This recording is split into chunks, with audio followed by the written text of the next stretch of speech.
Okay, so we're going to do the live Bodhisattva vows. And first, we're going to take out our mala. I don't know if everybody has one, but this is what they look like. This is a Tibetan style mala, but you can use your own mala. Whatever style it is, doesn't matter. And first, we will recite the mantra that increases the power of the blessing. And that came from the Thousand Arm Chenrezig initiation, empowerment from His Holiness Dalai Lama that I received in Pasadena, California in August 30th of 1996. Okay, so we say it 7 times and we'll use our counter as you see here, starting with the Guru bead, and we're going up to where we see this orange tie. That's exactly 7 beads. So you can use something like a piece of yarn or whatever you want to use on the 7th bead to count. Om Ruti Ramana Pawadaya Hom. Om Ruti Ramana Pawadaya Hom. Om Ruti Ramana Pawadaya Hom. Om Ruti Ramana Pawadaya Hom. Om Ruti Ramana Pawadaya Hom. Om Ruti Ramana Pawadaya Hom. Om Ruti Ramana Pawadaya Hom. Okay. And then we take the mala and we hold it in our hand and we say Om Basumati Shriye Soa 7 times. Om Basumati Shriya Soa, Om Basumati Shriya Soa, Om Basumati Shriya Soa, Om Basumati Shriya Soa, Om Basumati Shriya Soa, Om Basumati Shriya Soa. Okay. And that is, we use the Bodhisattva mala or the sandalwood mala for the Chenrezig and for the peaceful deities. And then, of course, we use the bone mala for the wrathful deities. Now, wrathful does not mean angry. It means forceful.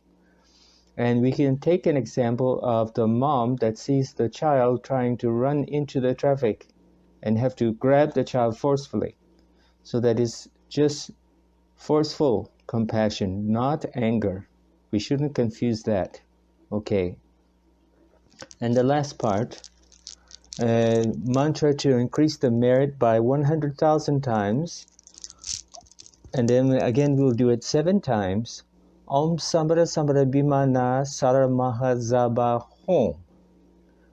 Om Mara Mara Bimana Karamahazaba Hom.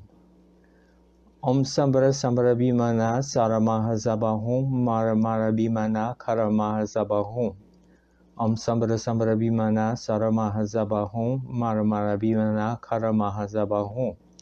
Om Sambara Sambara Bimana Saramahazaba Hom. Om Mara Mara Bimana Karamahazaba Hom. Okay. Om Sambara Sambara Bimana Saramahazaba Hom. Om Mara Mara Bimana Karamahazaba Hom. Om Sambara Sambara Bimana Saramahazaba Hom. Mara Mara Bimana Karamahazaba Hom. Om Sambara Sambara Bimana Saramahazaba Hom. Mara Mara Bimana Karamahazaba Hom.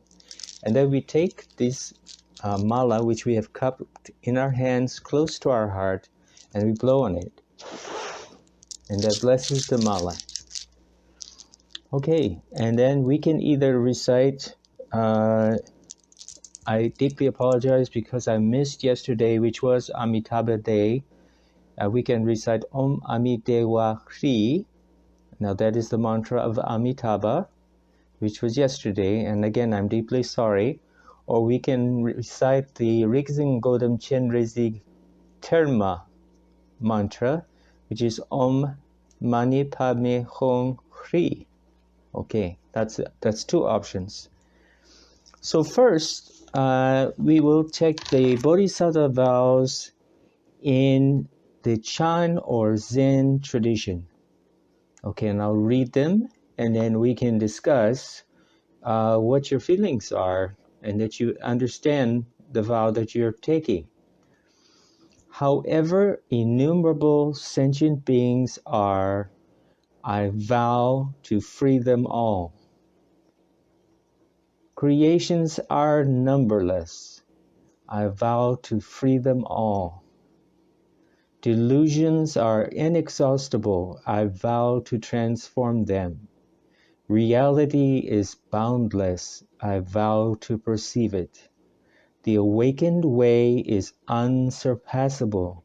I vow to embody it.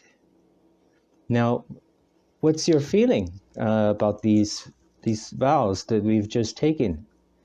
Do you understand them? And are you committed to these vows as I have recited? Do you have questions? Please post your questions if you have them.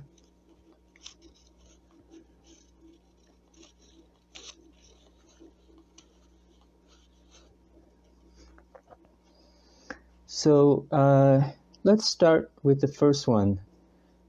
However innumerable sentient beings are, I vow to free them all.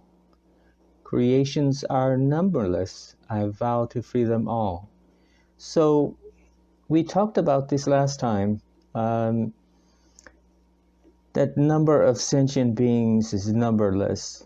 So what are we really talking about? We're talking about the countless number of sentient beings. And they all have one wish, and that is to be free from all forms of suffering. Even the minor suffering we don't want to experience, and they don't also want to experience it. Right down to the smallest insect. They don't want to experience suffering, and they are afraid. They are afraid to lose their life. They just have no way to express it. Okay. Delusions are inexhaustible. I vow to transform them. Okay, so delusions would come from ignorance. And ignorance would come from grasping, strong ego grasping at the I, me, mine. That is the source of all suffering for self and others. And how are we going to transform that? Well, we're going to let go. We're going to cut through that strong grasping at the non-existent solid self, that substantial self, when we say I, me, mine. And then we are creating that separation, which is causing suffering for ourselves and suffering for everyone we contact with. Okay. And then reality is boundless. I vow to perceive it. Okay, so what are we talking about? Well, reality is at two levels. We have the relative reality, and then we have the absolute reality.